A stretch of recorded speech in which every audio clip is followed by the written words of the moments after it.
Hey guys, this video is for educational purposes only. Please do not break the law.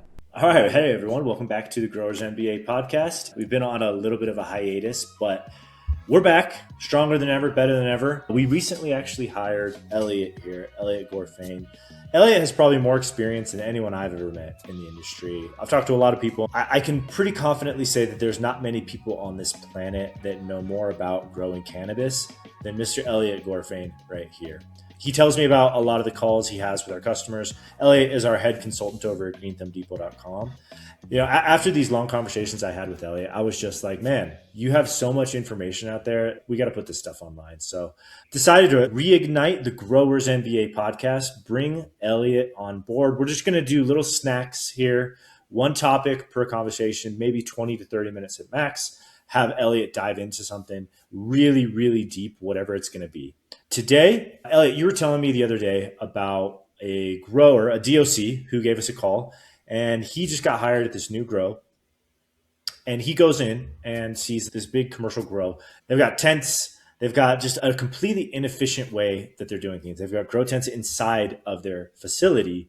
And you were telling me like how bad of an idea that was. I mean, obviously everybody does things a little bit differently, but how much more efficient they could be with that. And so you're telling me, this just really isn't the standard commercial way of doing things. So tell me a little bit, what is the most optimized setup for a commercial grow facility?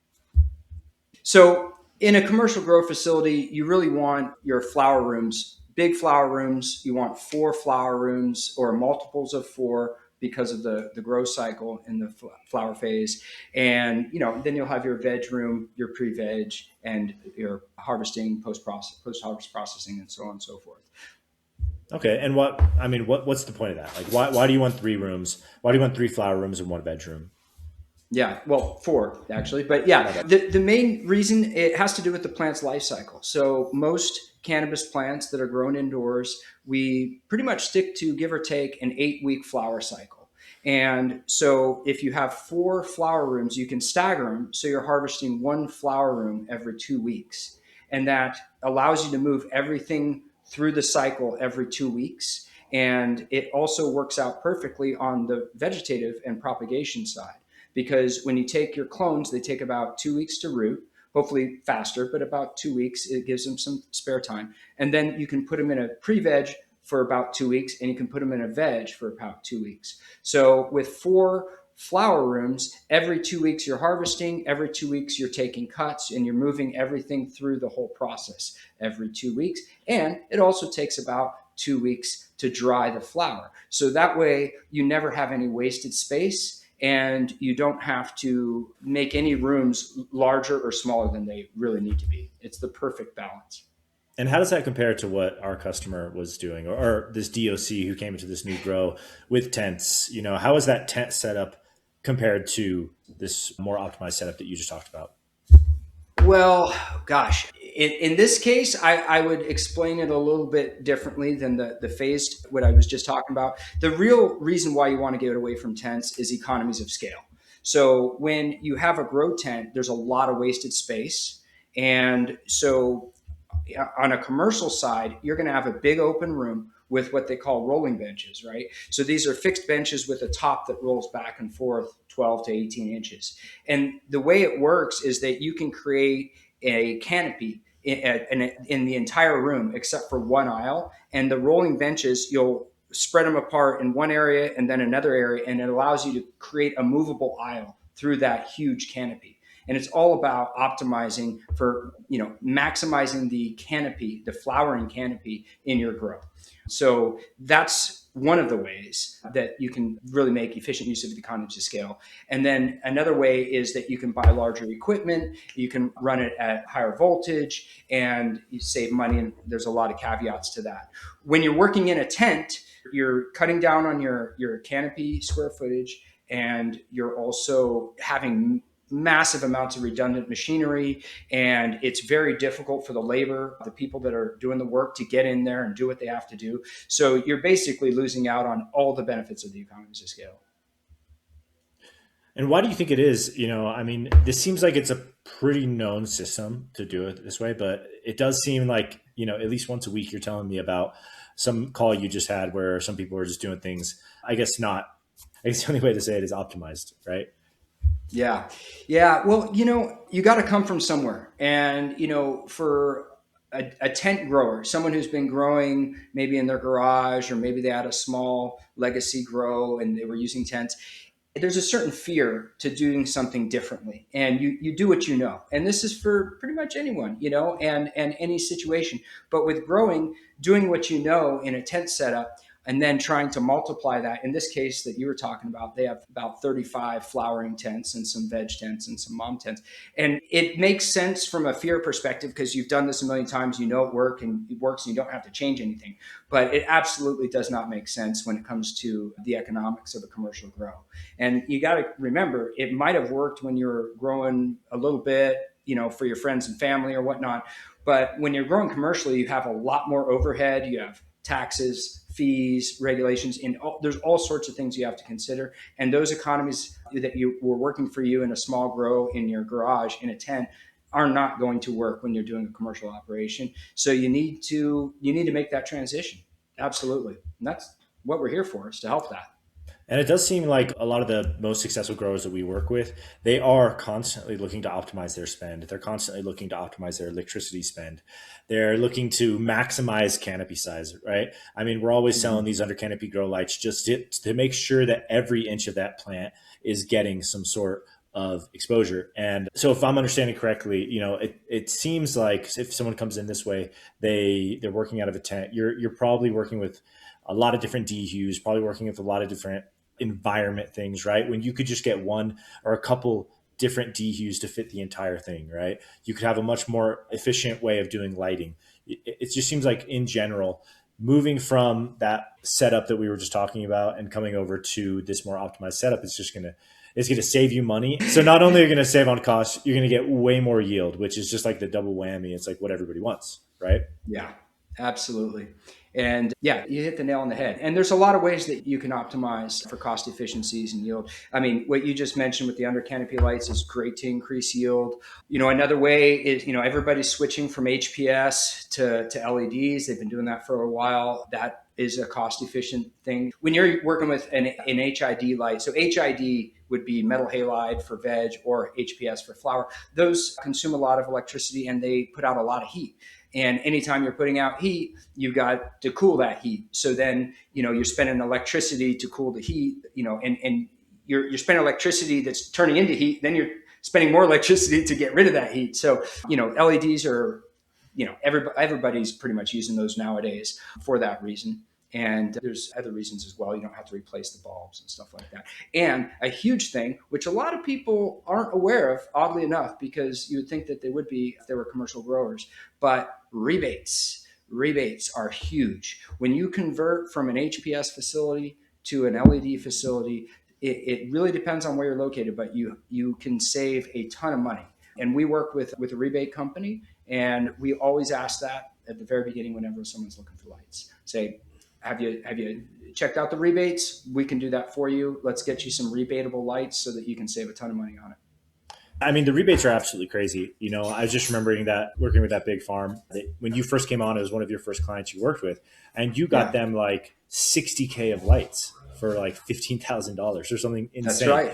And that absolutely blew my mind. And I mean, you held their hand through that entire process, right? You just literally helped them fill all the paperwork. You sourced the lights. You did everything for them, right? So that was like, that's just one of the few ways that we can help you out with. So on top of that, I mean, obviously there's a ton of room to save money with lights, a ton of room to optimize electricity, which is something that I know you're constantly talking about, is optimizing the plugs, right? And so Elliott, I know that you love 480 volt. Like I constantly hear you talking about that with our customers. So, what is the benefit of 480 voltage? Why should a grower consider number one, looking for buildings that have it, or number two, potentially upgrading their entire system?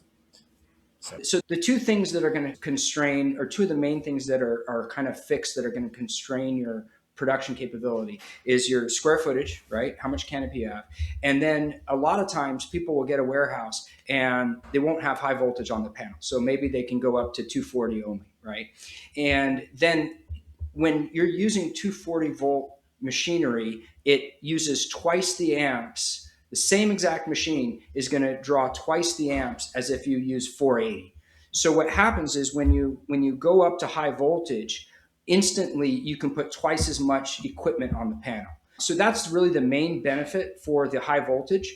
But the other ancillary benefit is when you're doing high voltage, you're using thinner copper wires, you're generating less heat. It's not a whole lot of excess heat, but you're paying for that heat. You're using more electricity, even though it's not a ton, but then you're also using more electricity to cool it because of that extra heat. And then, and that can generate more heat somewhere, which is inefficient. So the highest voltage that you can use is always recommended. And, it does cost to put in a high voltage panel, if you're doing 480, but where I think it's really important is when people are looking for a location and they're looking at one warehouse and they can only go to 240, and there's another warehouse and they've got a high voltage panel at 480. And there may be reasons why they would want to go to one or the other, but I can tell you right now, if you can get into that warehouse that has the high voltage panel, you're going to have a lot more freedom when it comes to selecting the equipment that you can use. Last thing you want to do is have this huge warehouse, but you can't put anything in it because your panel's too small, and then upgrading the panel costs a couple $100,000 and you don't have the money till you make your first flip. Final questions I want to ask you are just I'm going to be like, okay, so we talked a lot about efficiency, yield, how to do a commercial grow setup. Off the top of your head, are there any more things that boost yield that are just stuff that growers typically miss? Are there any more things that save money that maybe growers aren't potentially thinking about that we haven't talked about yet? Yeah, absolutely. One of the biggest ones is it has to do with the rhizosphere. So the rhizosphere is the root zone of the plant. And there's been a trend that's been happening for the last decade where people are going towards when they fertigate, when they feed the plants the nutrients, they're using salts. And they're just using straight salts. And, there's a company that shall remain nameless that got everyone to use hypochlorous acid to clean the lines in their system, and it also will somewhat sterilize the root zone. But what you're doing there is you're getting rid of all the beneficial microbes in that root zone. And that is a horrible thing to do. It's kind of like if we were to get rid of all the beneficial microbes in our gut. And if you do that, you're going to be in a world of hurt. You're not going to digest your food properly. You're going to become nutrient deficient. It'll affect your mood because in humans, neurotransmitters are made there. Well, plants require a very complex consortia of microorganisms in the root zone so that they can absorb all the nutrients, and they can also fight off any pathogenic bacteria. So the beneficial ones will occupy that space and keep the bad bugs out. And it also helps with their immune system, and very key, it helps with cannabinoid production, terpene production. Any secondary metabolites are going to be boosted by these inoculants in the root zone. And it'll also help your shelf life because of those same reasons. So I've gone into countless commercial farms where they've switched over to using salts and hypochlorous acid, and I've seen beautiful flowers. But you go in there and you rub them and you just can't smell anything. I mean, one time I thought I had COVID because it looked so good, but there was no flavor. And I talked to the guy, and I was working for a biostimulant company at the time, and I gave him some inoculants and a couple other biostimulants. And he called me back and he was blown away. He's like, I used 1 mil once a week, 1 mil per gallon once a week of this inoculant, and now all the flavor came back. Everything is perfect again. And so it doesn't take a lot, but you can even use hypochlorous acid with the inoculations, but you're kind of fighting yourself. I recommend using a non-sterilizing line cleaner like Drip Clean, House and Garden Drip Clean, something similar to that, and then inoculating with a really high quality inoculant. And there's a lot out there. Call us, I'll talk to you about them. But we've got to get away from that sterile system idea. It's not good in so many different ways. Cool. Well, that's an enormous amount of information and super helpful. Yeah. Because we have had customers reach out, I know, trying to buy barrels and barrels of hypochlorous acid. So I'm glad you're here to help them out. Is there anything else you wanted to comment on just when it comes to efficiency? Any other value you can share? Well, I mean, I think The biggest thing is to remain humble. I mean, you provided an amazing introduction to me, James, but I am a very humble person, and I'm always looking to learn, and I'm looking to help other people learn as well. And so instead of, trying to guess it, you're in the middle of the night, you're Googling everything, you're asking Chat GPT all these questions, give us a ring. That's what my job is. My job is to help you guys make the most efficient use of your space and your time, and to provide a lot of information so you can make, the best decisions that you can. Call us early on in the process before you go down a road where you may have wasted money or just wasted a lot of time or lost a harvest to powdery mildew or whatnot. Call us first, please. Be happy to talk to you. Yeah, and I can basically verify that. Elliott is an extremely generous person on the phone. He's the head of our commercial division, but every now and then he'll get on the phone with somebody who's just a hobbyist grower, or someone who just has questions, and he'll spend 20, 30 minutes on them helping them out. So give us a call if you've got any questions. We're happy to help you out, and that's what we're here for. So on the next episode, I think we'll probably touch on dehumidifiers a little bit deeper. I think that's so fascinating, everything that you talked about here. We sell a lot of dehus. We know a lot about them, and we can definitely help you guys optimize that. So keep an eye out for episode number 2 of the Elliott and James remix. Okay. So thank you guys so much. Take care. Thanks, James.